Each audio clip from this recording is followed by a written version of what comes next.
Welcome to Canada's podcast. Hello, I'm Mario Toneguzzi with Calgary's podcast. Joining me today is Emily Bodsbick, who is founder of Wild Tea Kombucha. I said that right, didn't I? Yes. Co-founder, Wild Tea Kombucha. Okay, super. And who is your other co-founder? This Bridget Real. Okay, super. Tell me, first of all, Emily, what you guys do. So we manufacture kombucha. We have three separate lines. So we started off with the typical fruit infused line, which is cocktail inspired, and we really wanted to make kombucha fun. So we thought, hey, instead of just ginger kombucha, let's promote that people can mix it with booze or make a salad dressing or a smoothie. And then after a bit of time, we noticed a gap in the market. So we launched kombucha sodas, which are low sugar. And they were kind of a response to my dad, who likes to drink Coke.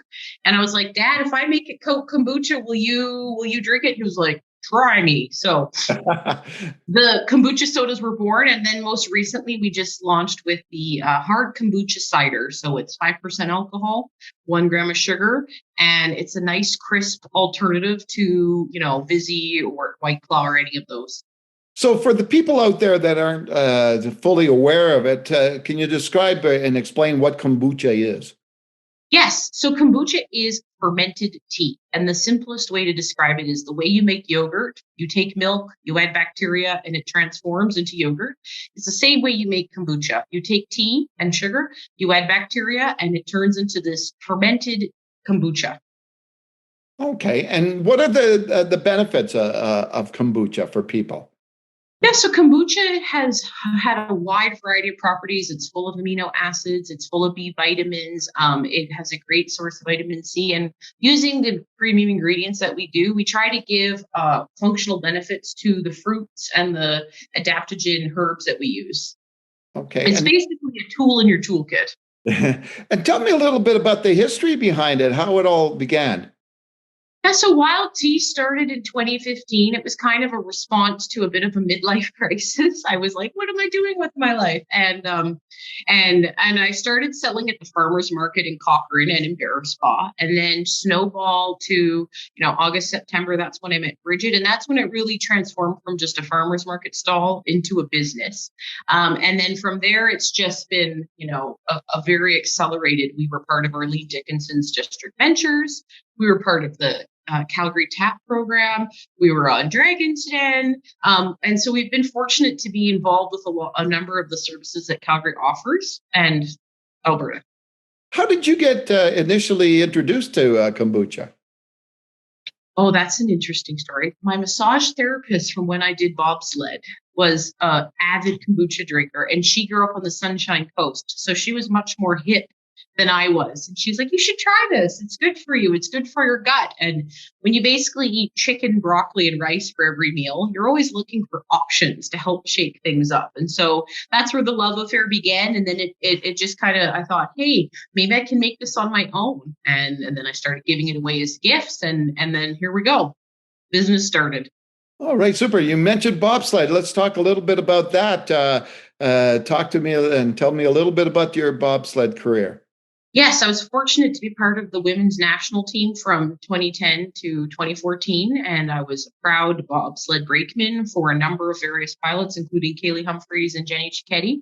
And I got to go to Sochi in 2014 as the alternate spare. Okay, and how did you get involved in bobsled? Like, you're from the Maritimes originally, right? I am. Okay, so how did you get involved in bobsled? Well, I grew up playing rugby, and so my love affair with rugby came to a quick halt in 2010 when I developed some severe body issues. And then I went from hitting people to hitting things. And there was an ID camp, just an open camp. They said, anyone who wants to try out, come try out. And then luckily I was able to put up somewhat of decent numbers, and they encouraged me to stick around, and the rest is history. So I'd like to maybe describe the bobsled experience.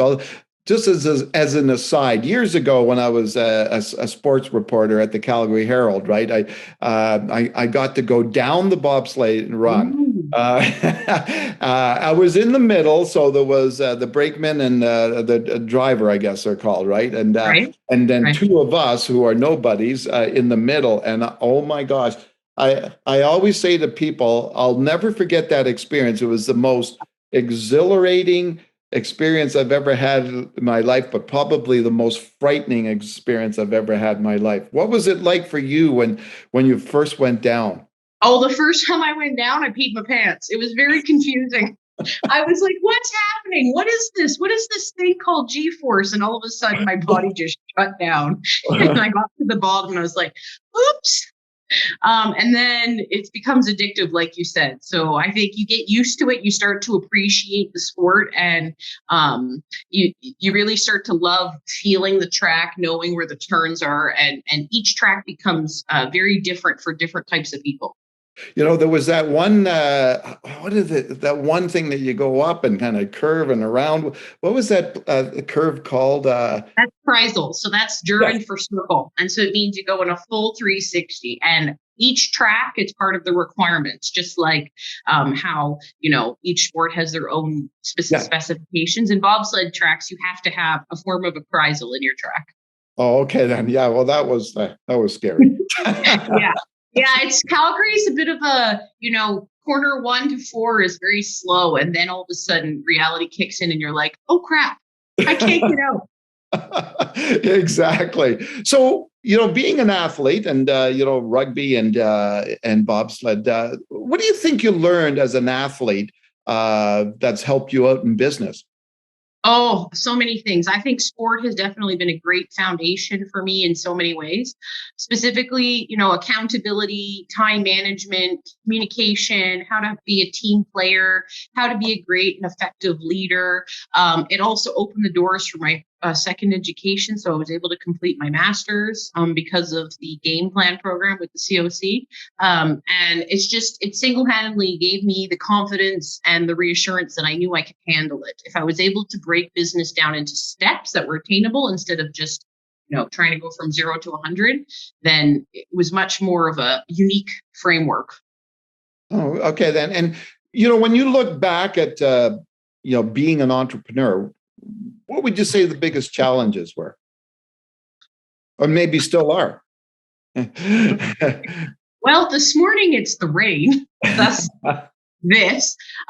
Some of the biggest challenges I think are obviously number one is money and cash flow. And if you do not have deep pockets or, at least people with deep pockets in your inner circle, it can get very tiring and hard to bootstrap after, so many years. And I think that without money or without the necessary cash flow, it's limited in your ability to grow and scale.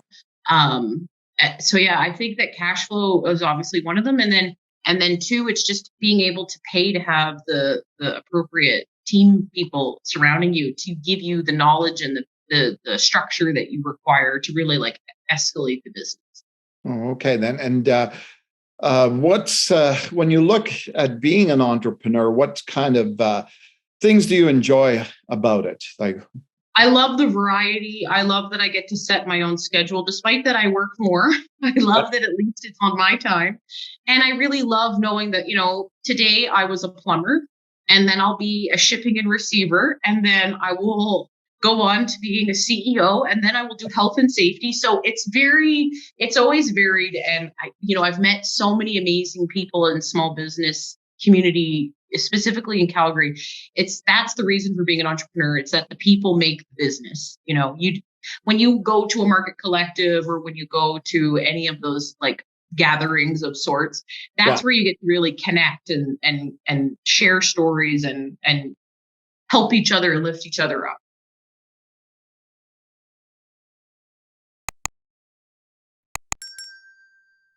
If you were giving advice to somebody who came to you about, what should you do, to be an entrepreneur, what piece of advice would you give to people? Take up drinking. No, I'm kidding. Drinking some kombucha. I was going to say sambuca. It's so similar. Yeah, you can drink sambuca. I think just healthy stress management and being able to set boundaries. First and foremost, doing your research and really knowing your market, and asking anyone and everyone and really doing a deep discovery before you just jump off that cliff. And Yeah. then as you go down the rabbit hole, being able to set boundaries, whether it's with sleep or healthy eating or working out or knowing when to shut off your phone, and just trying to be able to keep your world in a tight box as much as possible. Because the thing is that you'll miss out on family time, you'll miss out on relationships if you keep putting work first. So it's about coming up with that healthy balance. So I was going to ask you, like, forgot to ask you at the beginning. So where can people find this kombucha? Yeah, so I mean, on our website, wildteakombucha.com, we're also sold in a number of lovely locations throughout Canada, from the small independents like Community and Blush Lane, the larger conventional like Sobeys, Safeway, and Save On, and again on e-commerce sites like well.ca. Oh, okay then. And what are your thoughts and plans for the company in the coming years? Great question. Well, our goal right now is still to recover from COVID, because that really took a toll. Yeah. But then B, just to really focus on the alcoholic kombucha and the kombucha sodas, and trying to explore new markets with some of our new innovation and new packaging formats. Oh, okay, super then. Now, obviously, being an entrepreneur is a very busy time. You're on call and basically 24/7. What do you do besides the work? What do you do to relax and that work-life balance that we talk about all the time? Yeah. So I try to be active as much as I can. So whether it's biking, mountain biking, or in the wintertime, cross-country skiing.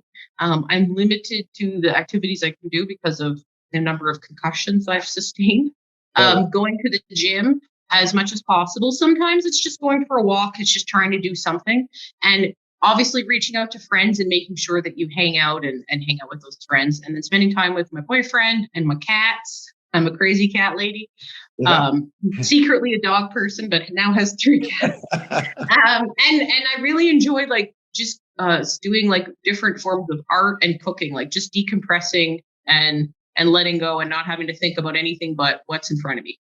All right. This is going to be an oddball question, but tell me about your background in terms of where you came from in the Maritimes, and what do you think? What kind of foundations of coming and being raised in the Maritimes do you still carry with you today? I mean, I'm a proud New Brunswicker through and through. I grew up right on the border to Calais, Maine. It's called St. Stephen, New Brunswick. We're famous for Canada's first chocolate bar, the Palomine, and where Canada was founded with Samuel de Champlain. What am I gracious for? I mean, the community I grew up in was kind, and it was genuine, and the community really did raise everyone. It was a town of only 5,000 people, and I think that often the people, or specifically the athletes of the Maritimes, often get discouraged because we don't have the same opportunities and we have to travel further to go to the big city. But I do think that there is a lot of undiscovered talent in the Maritimes, and the vibe is just much more chill. It's my dream to eventually move back to the East Coast. I mean, the mountains are nice, but it's not the ocean. So yeah. What brought you here? Oh, a boy, rugby. Why did I stay? Rugby, bobsled, boys.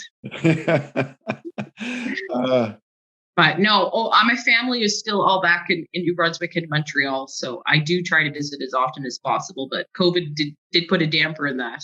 Yeah. How did you survive through COVID? Oh, hope and a prayer.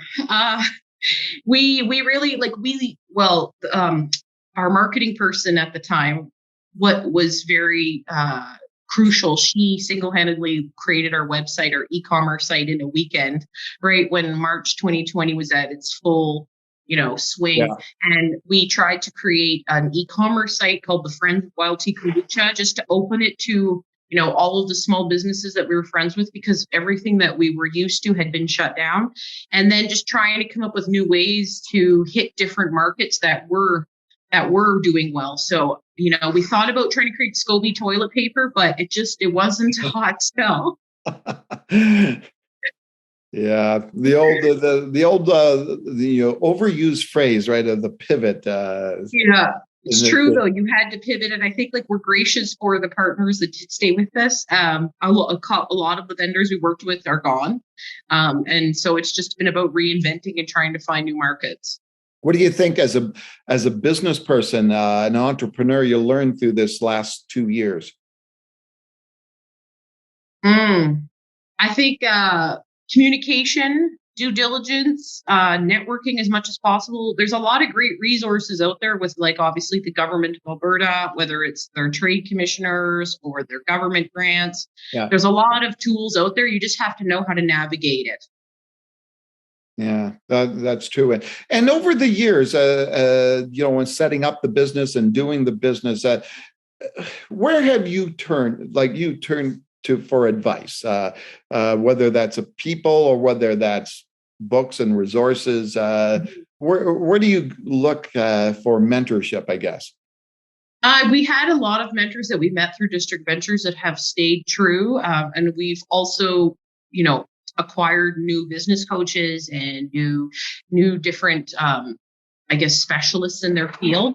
And then also just being able to talk to the other business owners and being able to, understand that we're all having supply chain issues. We're all having cardboard issues, right? And also the professors from my school, like, I was obviously bringing up my own work problems, being like, how do I do this? And so, as long as you're willing to ask, people are willing to help. You just have to know how to communicate. What school was that and what did you take? Oh, it was through Queen's and University, the Queen's Cornell partnership called the Executive MBA. Okay, super then.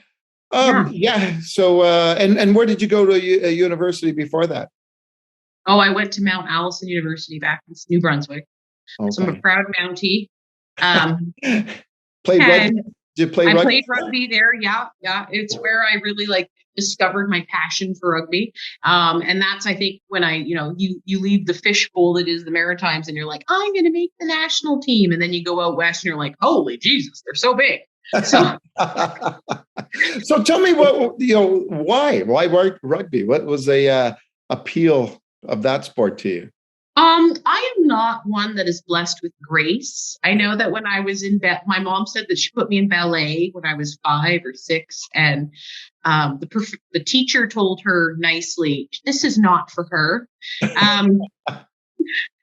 I have ADD, so I think that the impulsivity and the being able to 1,000,000 miles a minute, my brain's always working. And I think that just rugby was like, the way to describe it is just a beautiful chaos. Like I loved that you did get to hit people, and I loved that it was also about the finesse and the speed. So in all honesty, like watching Super Bowl versus watching the World Cup, it's like hands down World Cup rugby. It's way better and way more exciting and way faster. So interesting. Last thing I'm going to share with people, and is just part of our conversation we had prior to starting to record this, being an entrepreneur. Now, I'm not sure when this is going to air, but we're taping this at this moment on June 14th. And Calgary has just been inundated with rainfall, et cetera. So tell me how you spent your morning as an entrepreneur. Yes. So this morning I came to work dressed in appropriate wear with makeup on, knowing that we were having this interview. And I got to our office and there's water everywhere. It's flooded. So I spent all morning mopping and wiping and being a plumber and just completely drenched. So I had to change and wipe everything off quickly. Just the life of an entrepreneur, right? Life of an entrepreneur. Yeah. But it's I don't think our building is, I think it's a tar and roof from the 70s. I don't think it was meant for immense amount of rain. We're not Vancouver. Yeah, exactly. All right, super, Emily. I appreciate you taking the time to do this. Thank you, Mario. Thank you so much for your time. All right, super. That was Emily Bodsvik, who is a co-founder of Wild Tea Kombucha in Calgary. I'm Mario Toneguzzi with Calgary's podcast. Thanks for joining us today.